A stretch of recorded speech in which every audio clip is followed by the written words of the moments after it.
وہ وقت جس کی پیشگوئی ہمارے نبی کریم صلی اللہ علیہ وسلم نے کی تھی، اب جدید سائنس نے اس کا وقت بھی بتا دیا ہے۔ جی ہاں، دنیا کے بڑے سائنسدانوں نے اعلان کر دیا ہے کہ دریائے فرات کب مکمل طور پر خشک ہوگا، مطلب کہ قیامت کی سب سے خطرناک نشانی کب پوری ہوگی۔ اس کی تاریخ اب ہمارے سامنے ہے، اور جو باتیں ہم بچپن سے احادیث میں سنتے آئے ہیں اب وہ حقیقت کا روپ دھار رہی ہیں۔ اور سب سے خوفناک بات یہ ہے کہ اس نشانی کے بعد خون ریزی، جنگ اور فتنہ اپنے عروج پر ہوگا۔ لیکن سوال یہ ہے کہ سائنسدانوں کے مطابق دریائے فرات کب خشک ہوگا اور اس کا قیامت کی نشانی سے کیا تعلق ہے؟ یہ سب جاننے کے لیے ویڈیو کو آخر تک ضرور دیکھیے گا، اور کمنٹ میں ہمیں یہ بھی ضرور بتائیے گا کہ آپ کون سے ملک اور کون سے شہر سے ہماری یہ ویڈیو دیکھ رہے ہیں، تاکہ ہمیں بھی اندازہ ہو کہ ہماری آواز کہاں کہاں تک پہنچتی ہے۔ تو پیارے ساتھیوں، یہ وہ وقت ہے جس کی طرف اشارہ صدیوں پہلے دیا جا چکا تھا۔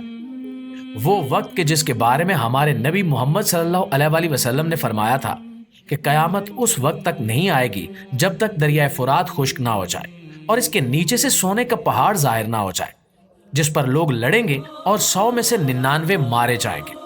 آج دنیا کے سائنسدان اس بات کی تصدیق کر رہے ہیں کہ واقعی دریائے فرات بہت تیزی سے سوکھ رہا ہے۔ عراقی حکومت اور خاص طور پر وزارت آبی وسائل نے بتایا ہے کہ اگر فوری اقدامات نہ کیے گئے تو دریائے فرات اور دجلہ دونوں 2040 تک مکمل طور پر خشک ہو سکتے ہیں،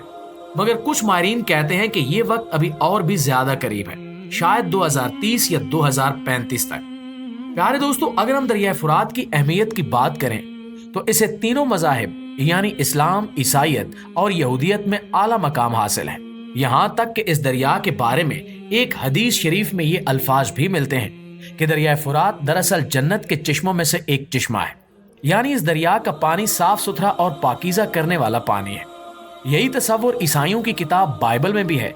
اور بائبل کے چیپٹر 16 کے مطابق یہ دریا جنت کے دریاؤں میں سے ایک ہے اور یہ خشک ہوگا اور دنیا کے تمام بادشاہ اس پر لڑائی کریں گے۔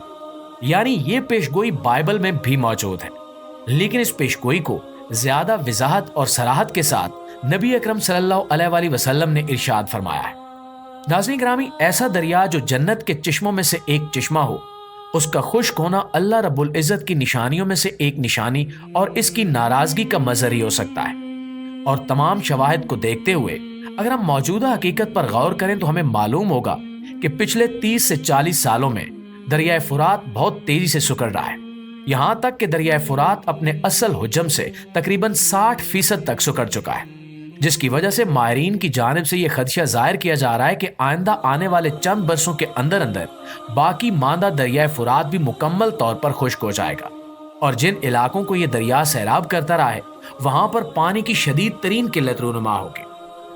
دوستو، اگر ہم بات کریں سونے کے اس ذخیرے کی جو دریائے فرات کے خشک ہونے پر ظاہر ہوگا، تو اس کا معاملہ بھی اتفاقی طور پر ماہرین کے ہاتھوں ہی حل ہوا ہے۔ وہ یوں کہ دریائے فرات کے سکڑنے سے متعلق تحقیق کرنے والی ماہرین کی ایک ٹیم نے دریائے فرات کے کنارے رہنے والے لوگوں سے انٹرویوز کیے اور یہ جاننا چاہا کہ دریائے فرات کے سکڑنے کے بعد اس کے کم پانی میں کم مچھلیاں اور دیگر انواع جن سے وہ لوگ اپنی روزی روٹی کماتے تھے، ان کے کم ہونے سے ان افراد کی زندگیوں پر کیا اثر پڑا ہے۔ ماہرین کی حیرت کی انتہا نہیں رہی جب دریائے فرات کے کنارے بسنے والے ان خانہ بدوش ماہی گیر لوگوں نے یہ بتایا کہ بے شک دریا سکڑ رہا ہے اور اس کے اندر سے مچھلیاں کم ہو رہی ہیں، جس کی وجہ سے مچھلیوں سے وابستہ کاروبار پہلے کی طرح نہیں رہے، لیکن دریائے فرات کے کناروں کی ریت میں آنے والا پانی سونے کے ذرات رکھتا ہے، اور ایسا پہلے کبھی نہیں ہوا، نہ ہی ہم نے اپنے آباء و اجداد سے کبھی ایسا سنا۔ ناظرین، ماہی گیروں کے مطابق جب انہوں نے دریائے فرات کے پانی میں ملی ہوئی ریت کو چھانا تو اس میں سے سونے کے چھوٹے چھوٹے ذرات ملے کہ دریائے فرات کے نیچے سونے کا کوئی بہت بڑا ذخیرہ ہے جو مدفن ہے، لیکن چونکہ دریائے فرات اپنا حجم کم ہونے کے باوجود اب بھی ایک دریا ہے، اس لیے اس دریا کو مکمل طور پر خشک نہیں کیا جا سکتا، اور سونے کے حصول کے لیے نہ ہی اس دریا کو موڑا جا سکتا ہے، کیونکہ اس دریا پر کروڑوں لوگوں کی زندگیاں انحصار کرتی ہیں۔ دوستو، ماہرین کی تحقیق کا مقصد تو کچھ اور تھا، لیکن یہ اس قدر بڑا انکشاف تھا کہ وہ اس کی تحقیق کرنے پر مجبور ہو گئے، اور ان کے لیے حیرت کے مزید جھٹکے ابھی بھی موجود تھے جب انہوں نے یہ جانا کہ اس کے بارے میں اللہ رب العزت کی الہامی کتابوں میں پہلے سے پیشگوئی موجود ہے، یہاں تک کہ نبی کریم صلی اللہ علیہ وسلم نے نہ صرف سونے کے اس ذخیرے کی پیشگوئی کی ہے